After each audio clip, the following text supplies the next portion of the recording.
तो धीरे धीरे आत्मविश्वास भी खो जाएगा। और आत्मविश्वास खो जाए तो साधक बुरी तरह भटक जाता है। लड़ो भी मत। पंडित अशुभ को छोड़कर शुभ का ध्यान करे और बेघर होकर ऐसे एकांत में वास करे जहां की जी लगना कठिन होता है। साधारणतः हम भीड़ में जीते, साधारणतः हम भीड़ में ही बड़े हुए, साधारणतः हम भीड़ का ही अंग है, साधारणतः भीड़ हमारे भीतर भरी है, भीड़ ने हमारे भीतर भी कब्जा कर लिया है, हमारे भीतर कोई एकांत स्थान नहीं बचा है। तुम कहते जरूर हो कि अपने घर में तो प्राइवेसी है, एकांत है, वहां भी नहीं। रात के सपने तक में भीड़ तुम्हारा पीछा नहीं छोड़ती। तुम्हारी दयनीय अवस्था सोचो तो। रात सोए हो, सपने में पड़े हो, तब भी लोग मौजूद हैं, अनचाहे मेहमान मौजूद हैं, ना बुलाए मेहमान मौजूद हैं। और ध्यान रखना, उनका कोई कसूर नहीं है, वो आए भी नहीं। इजिप्ट में एक सम्राट हुआ, वो थोड़ा झपकी था, उसने राज्य में आज्ञा पिटवा दी कि अगर मेरे सपने में कोई आया तो मरवा डालूंगा। तो बड़ी मुश्किल खड़ी हो गई, लोग डरने लगे। करोगे भी क्या? दूसरों का कोई मामला नहीं, कोई तुम्हारे सपने में थोड़ी आता है, तुम ही बुलाते हो, तुम्हारी ही धारणा है। कहते उसने एक वजीर को सूली पे लटकवा दिया क्योंकि रात सपने में आ गया, नींद खराब की। ध्यान रखना, कोई तुम्हारे सपने में आ नहीं रहा है, तुम भीड़ हो, अभी तुम व्यक्ति नहीं, अभी तुम्हारे भीतर आत्मा पैदा नहीं हुई, अभी तो तुम जोड़ तोड़ हो। हजार तरह का कूड़ा करकट तुम्हारे भीतर भरा है, अभी तो तुम एक तरह के कबाड़ खाने हो। किसी की टांग, किसी का हाथ, किसी की नाक, किसी का कान, सब तुम्हारे भीतर इकट्ठे। तुम तो एक ढेर हो, तुम्हारे भीतर अभी तुम नहीं हो और सब कुछ।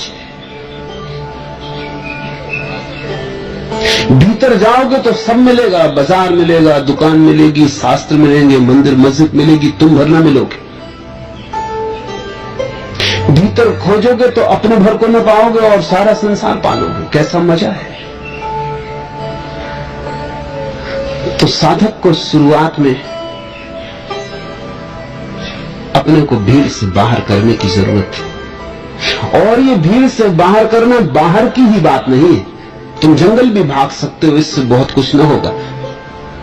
जंगल में भी बैठ जाओगे तो सोचोगे तो बाजार की, थोड़ा ज्यादा ही सोचोगे। अक्सर ऐसा होता है कि लोग जब ध्यान करने बैठते तब संसार की ज्यादा सोचते हैं, ऐसे भी नहीं सोचते साधारणता उतना। मंदिर जाते तब दुकान का ज्यादा विचार करते, फुर्सत मिल जाती है और कुछ काम भी नहीं रहता वहां। मेरे पास लोग आते हैं, वो कहते हैं कि बड़ी आश्चर्य की बात है, इतने विचार तो हमें साधारणता नहीं होते, लेकिन जब ध्यान करने बैठते तब बड़ा आक्रमण होता है। ध्यान विचार ही विचार से भर जाता है। बाकी समय तुम उलझे रहते हो, विचार तो चलते रहते, लेकिन देखने की भी फुर्सत कहां। ध्यान के समय तुम खाली होकर बैठते हो, थोड़ी नजर मुक्त होती, उलझाव नहीं होता, सारी दुनिया झपट पलटी मालूम पड़ती। प्रश्न बाहर का नहीं, लेकिन बाहर का एकांत भी सहयोगी हो सकता है। असली सवाल भीतर के एकांत का है।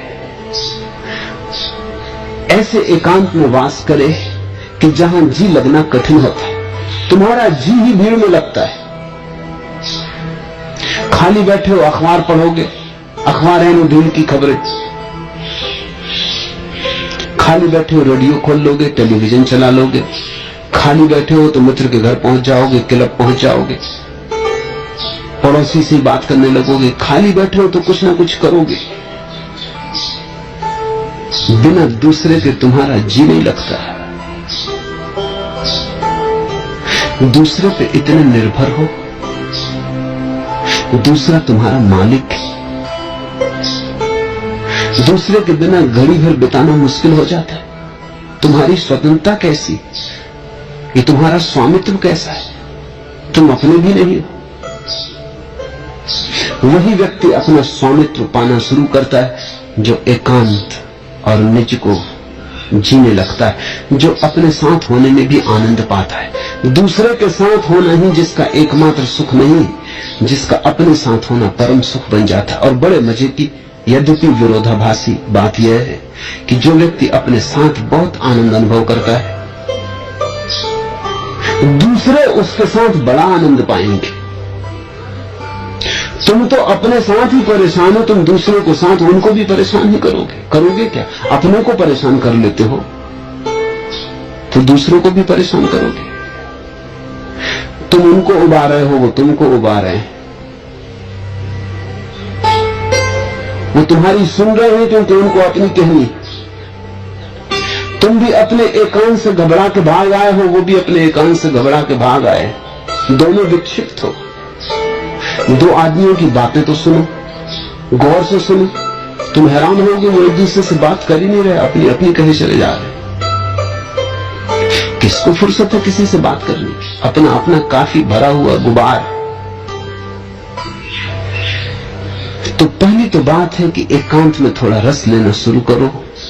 बुद्ध कहते हैं पंडित वही है। क्यों? क्योंकि समझदार वही है जो अपने भीतर जीने की सुविधा बनाने लगे, अपने भीतर के आकाश में रमने लगे। क्योंकि वही तुम्हारे प्राणों का प्राण है, वही तुम्हारा जीवन स्रोत है, वही तुम्हारा उद्गम है, वही तुम्हारा अंत है, वही है मंदिर, वही है विराजमान प्रभु। अगर कहीं वही सब कुछ है। उसे जिसने गमाया सब गमाया, उसे जिसने पाया सब पाया। और बेघर होकर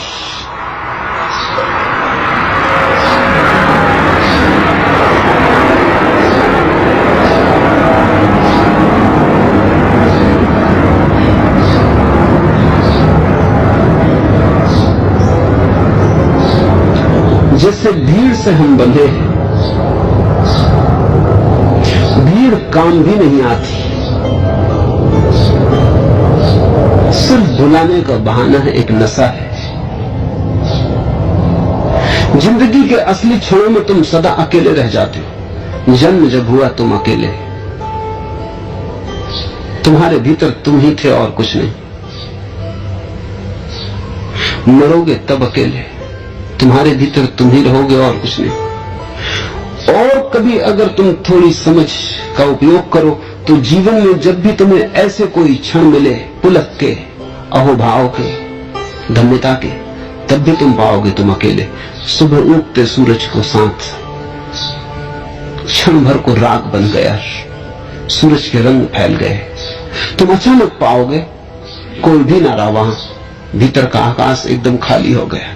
वही सौंदर्य का थोड़ा सा रस आएगा।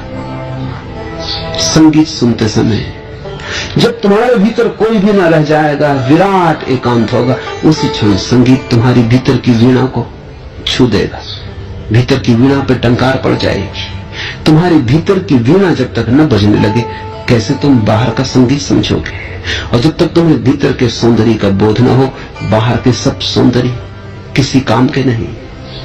तो जीवन में जब भी कुछ महत्वपूर्ण घटता है, तब तुम अचानक पाओगे तुम अकेले हो गए। तुमसे एक कठिन बात कहना चाहूंगा। अगर तुम्हारे जीवन में कभी प्रेम घटा है तो तुम अचानक पाओगे कि तुम अकेले हो गए।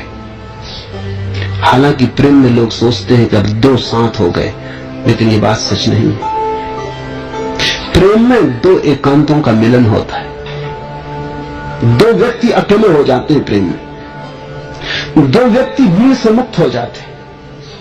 और प्रेमी जब दो होते हैं तो वहां कोई भीड़ नहीं होती, वहां दूसरा होता ही नहीं। वहां तुम अकेले होते हो, दूसरा भी अकेला होता है। वहां अकेलापन पूरा होता है। दो शून्य मिलकर एक ही शून्य बनता है, दो शून्य नहीं बनते। दो शून्यताएं मिलकर एक शून्यता बनती, दो शून्यताएं नहीं बनती। और अगर ऐसा न हुआ हो कि प्रेम के क्षण में भी तुम रहे, भीड़ से भरे रहे, तो समझना कि वो काम का क्षण है, प्रेम का क्षण नहीं। यही काम और प्रेम का भेद है। काम में दूसरे की तलाश है, प्रेम में अपने होने का अनुभव है। दूसरा ज्यादा से ज्यादा दर्पण बन जाता है जिसमें हम अपनी ही तस्वीर देख लेते।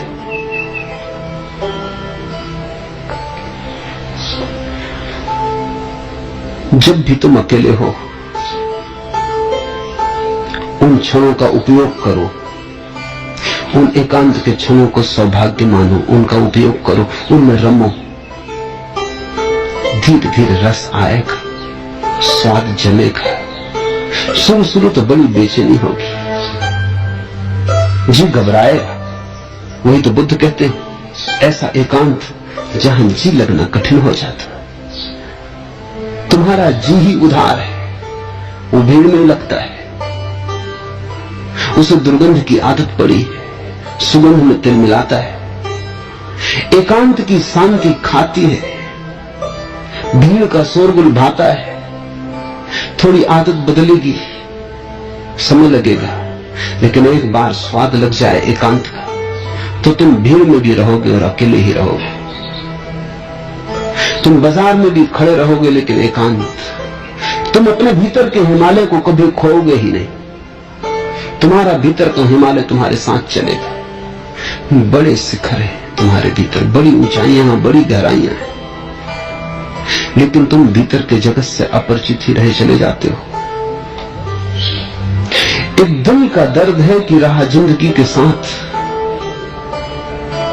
एक दिल का चैन था कि सदा ढूंढते रहे। ऐसे ही चल रही तुम्हारी जिंदगी, और चैन अभी मिल सकता है, क्योंकि जिसे तुम बाहर खोज रहे हो वो भीतर मौजूद है। और दुख अभी खोज सकता है, क्योंकि बाहर की खोज के कारण पैदा हो रहा है।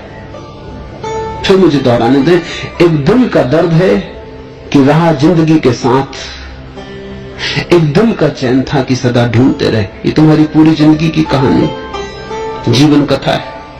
जिंदगी भर खोज रहे हैं कि कहीं कोई चैन मिल जाए, और जिंदगी भर खोज रहे हैं कि किस तरह दुख से छुटकारा हो जाए, लेकिन ये हो नहीं पाता। दिशा कुछ गलत है। रेत से जैसे कोई तेल को निचोड़ने की कोशिश कर रहा है। चैन है भीतर, उसे तुम बाहर खोज रहे हो। दुख है बाहर, चैन है भीतर। बाहर खोजते हो दुख ही दुख पाओगे, भीतर खोजो सुख का स्वर बजने लगता है। और ध्यान रखना, अकेले आना है, अकेले जाना है, तो बीच के ये थोड़े दिन भीड़ से बहुत ज्यादा अपने को मत भरो। ये बीच भी अकेलेपन से भर जाए तो तुम्हें जीवन के सारे राज, सारी कुंजियां मिल जाएंगी। और कब कौन साथ देता है, किस बात में कोई साथ देता है, सब साथ धोखा है।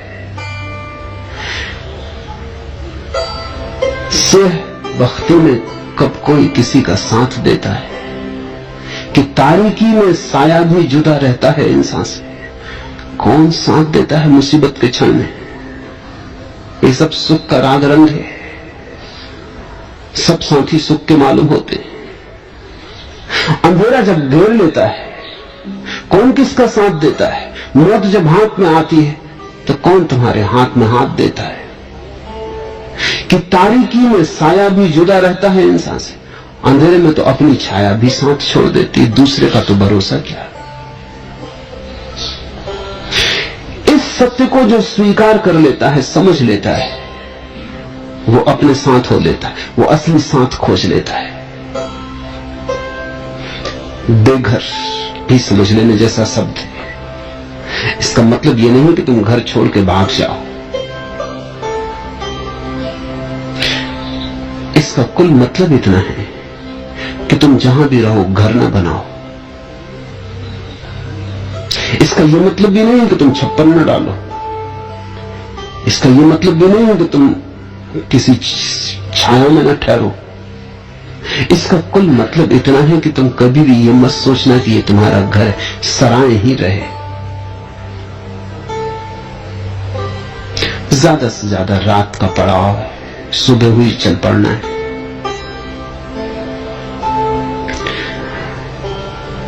ऐसा बेघरपन हो, इसका नाम ही सन्यास है। एक शब्द है हमारे पास, ग्रस्त। ग्रस्त का अर्थ होता है जिसने घर बनाया। घर में रहता ऐसा अर्थ में नहीं करता, ऐसा तुमने किया तो गलती हो जाती। घर में तो सभी रहते हैं। घर नहीं बनाता, वो सन्यासी है। घर में तो रहेगा लेकिन मानता नहीं कि कहीं कोई घर है। जैसे हमेशा सामान बंधा तैयार है और जब क्षण आ जाए विदा होने को तैयार है।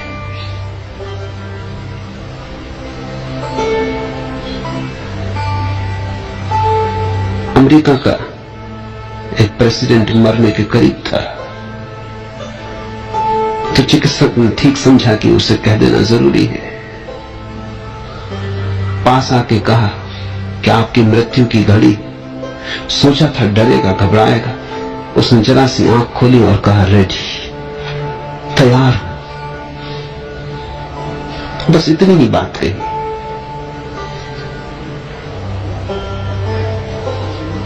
ग्रस्त पकड़ने को तैयार है, संन्यास्त छोड़ने को तैयार है। ये तैयारी की बात है। जरूरी नहीं कि तुम छोड़ो,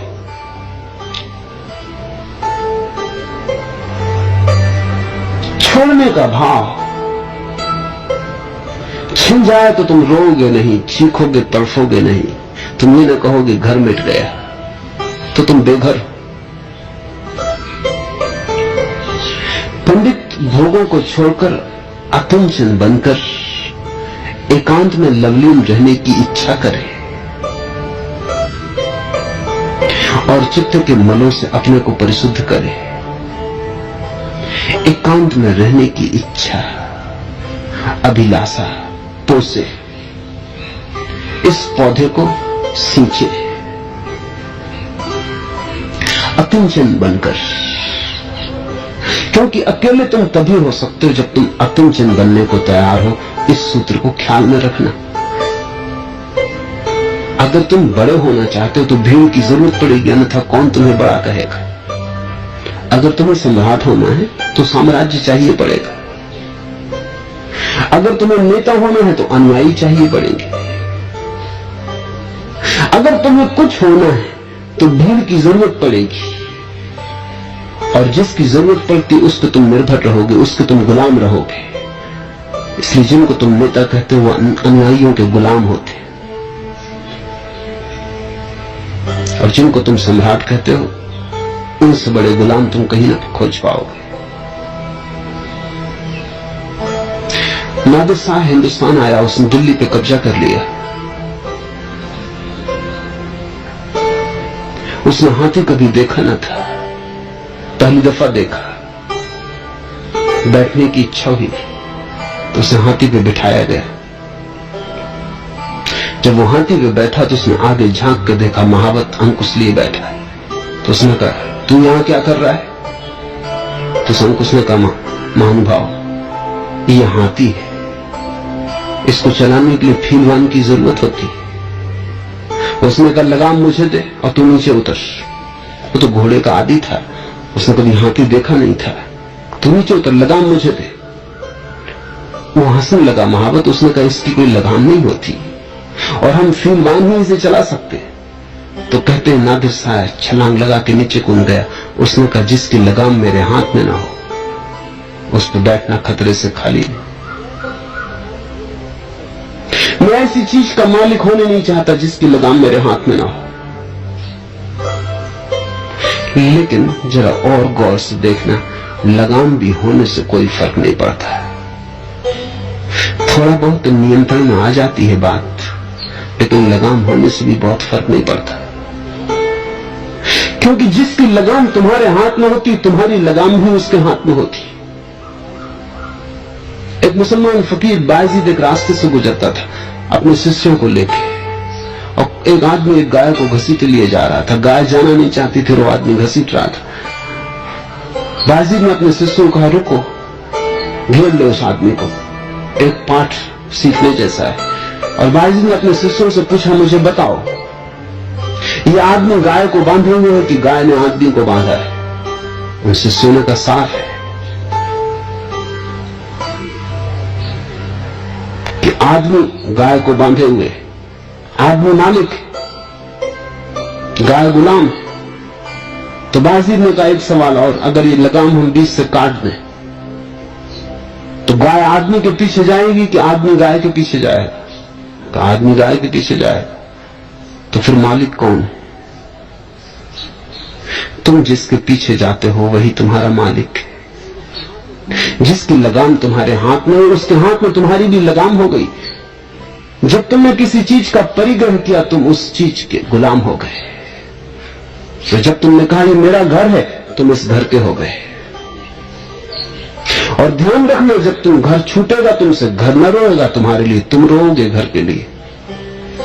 और जब लगाम टूटेगी तो पता चलेगा तुम गुलाम थे।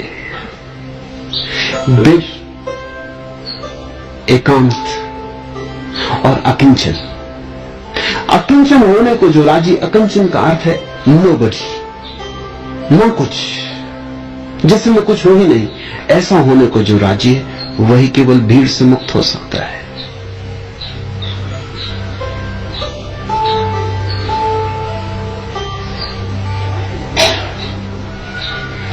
लेकिन ये अनुभव हम सभी को होते। ये अनुभव कुछ अनूठे नहीं। अनूठी तो बात यह है कि अनुभव होते हैं, फिर भी हम गैर अनुभवी रह जाते। कितनी बार तुम्हारा घर बना और उजड़ा नहीं? कितनी बार तुमने लगाम पकड़ी और नहीं पकड़े गए? कितनी बार तुमने मालिक बनना चाहा और तुम गुलाम बने? और कितनी बार भीड़ का संग साथ खोजा और तुमने अपने को गंवाया? कितने अनुभव तुम्हें जीवन में होते हैं, लेकिन फिर भी आश्चर्य की बात तो यही कि तुम कुछ सीखते नहीं। मोती हो कि शीशा, जाम की दुर, जो टूट गया सो टूट गया, कब अस्कों से जुड़ सकता है। जो टूट गया सो छूट गया। तुम नाहक टुकड़े चुन चुन कर दामन में छिपाए बैठे हो। शीशों का मसीहा कोई नहीं, क्या आस लगाए बैठे हो? जीसस ने मुर्दे को जला दिया,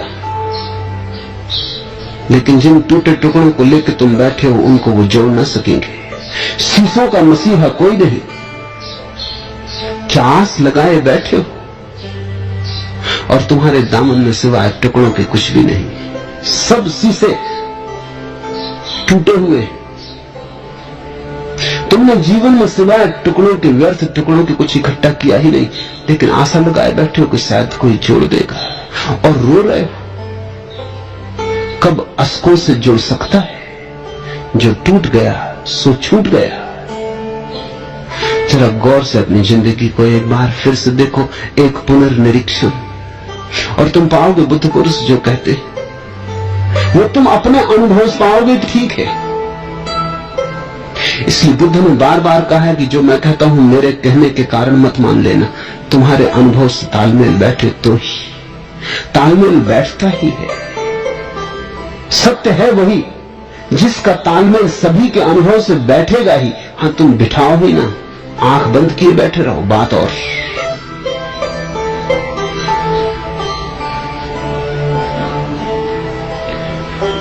आदमी बहलाए चलाया जाता है अपने को, सोचता आदि नहीं हुआ कल हो जाएगा, इस बार चूक गए अब न चूकेंगे।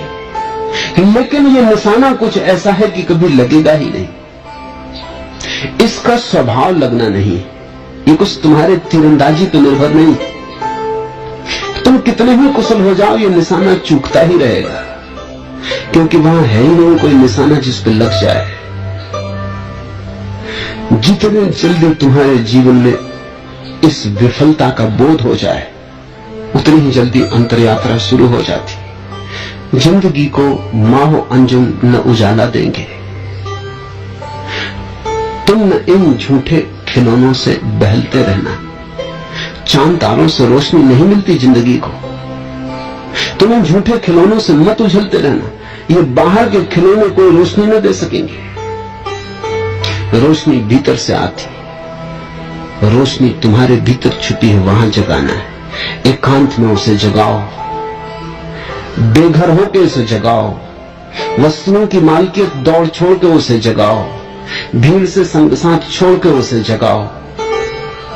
कहीं ऐसा ना हो कि जिंदगी बीत जाए और ज्योति सोई की सोई ही रह जाए। जिनका चित्त संवेदी अंगों से अच्छी तरह अभ्यस्त हो गया है, जो अनासक्त हो, परिग्रह के त्याग में सदा निरत है, जो क्षीणाश्रव और धुतिमान है वे ही संसार में ही निर्वाण को पा चुके। बड़ा अनूठा वचन है। अगर तुम जाग गए तो संसार में ही निर्वाण उपलब्ध हो जाता है। ये निर्वाण कोई परलोक नहीं है, निर्वाण कोई मंजिल नहीं है जो कभी आगे मिलेगी। अगर तुम जाग गए तो अभी और यही। ये मंजिल कुछ ऐसी है कि तुम्हारे कदमों में छिपी है। इसे उघाड़ना है, इसे खोजना नहीं। कदम कदम में तुम्हारे ये मंजिल छिपी है। अपने कदम के साथ है मंजिल लगी हुई। मंजिल पे जो नहीं है वह हमारा कदम नहीं। वो तुम्हारा कदम ही नहीं जो मंजिल पर नहीं। अगर तुम्हें मंजिल दूर भविष्य में दिखाई पड़ती है तो तुम भूल में हो। मंजिल तुम्हारे पैरों के नीचे दबी है। अगर तुम कहीं और खजाना खोजते हो तो भूल में हो, खजाने पर तुम खड़े हो। जिनका चित्त बुद्ध ने समाधि को पाने के वैसे ही अंग कहे हैं जैसे पतंजलि ने, सम्यक दृष्टि, सम्यक आहार, सम्यक व्यायाम, सम्यक ध्यान, सम्यक समाधि इत्यादि 8 अंग। इन 8 अंगों को जो साधता है, दृष्टि की स्थिरता को जो साधता है तो सम्यक दृष्टि हो जाता है। देखने की कला को जो साधता है, बिना विचार के देखने की कला का नाम है सम्यक दृष्टि। आंख विचारों से भरी हो तो विचार विकृत कर देते हैं जो भी तुम देखते हो। आंख विचारों से न भरी हो तो तुम वही देखते हो जो है, तब सत्य आविर्भूत होता है। सम्यक दृष्टि से यात्रा शुरू होती है, सम्यक समाधि पर पूरी होती है। सम्यक समाधि का अर्थ है ऐसी अंतर्दशा जहां सब समाधान है, सब समाधान है, सब समाधान है, कोई प्रश्न न बचा। ऐसी निष्प्रश्न दशा। उस घड़ी में सत्य अपने सभी घूंघट उठा देता है। उस घड़ी में जीवन तुम्हारे चारों तरफ नाच उठता है। उस घड़ी में जीवन की मधुशाला तुम पे सब तरफ से बरस जाती। जिनका चित्त संबोधि अंगों को अच्छी तरह अभ्यास कर रहा है, अभ्यास करना होगा। लंबा तमस है, लंबा आलस्य तोड़ना होगा, चोट करनी होगी, छेनी उठाकर श्रम की, ध्यान की। चारों तरफ जो पथरीलापन इकट्ठा हो गया उसे काटना होगा ताकि भीतर का झरना फिर से बह सके। जो अनासक्त हो, परिग्रह के त्याग में सदा निरत, जो सदा ये चेष्टा कर रहा है कि मेरे अतिरिक्त मेरा और कुछ भी नहीं, वही अनासक्त होने की चेष्टा में लगा है। मेरे अतिरिक्त मेरा और कुछ भी नहीं, मैं ही बस मेरा हूं।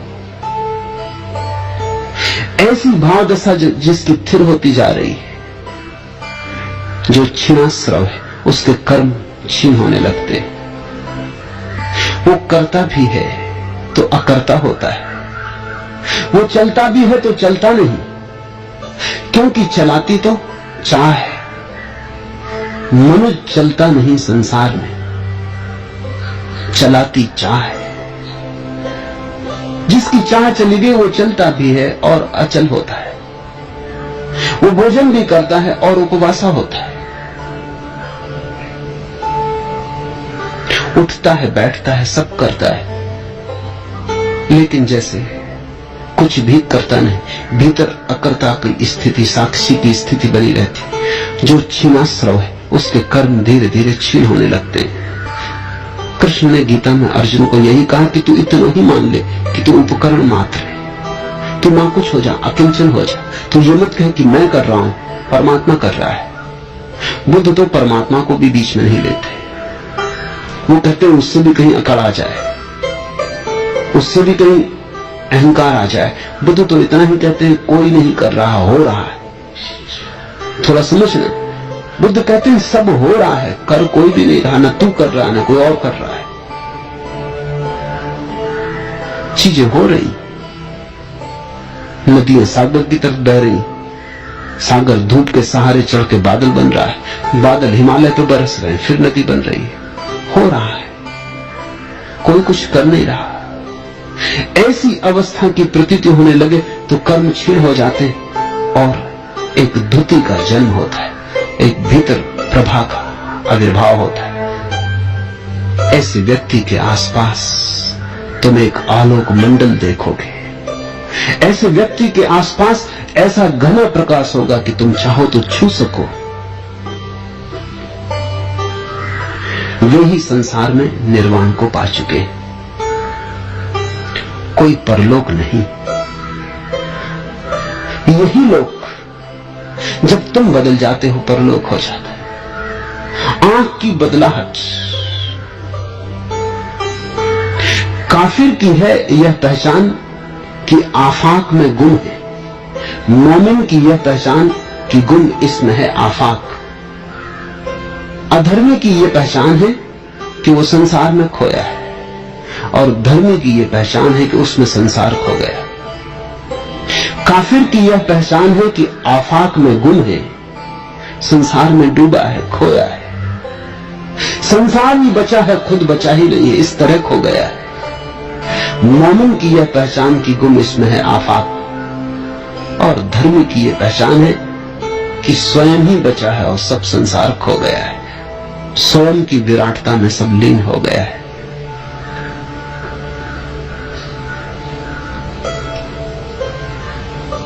बुद्ध के इन वचनों को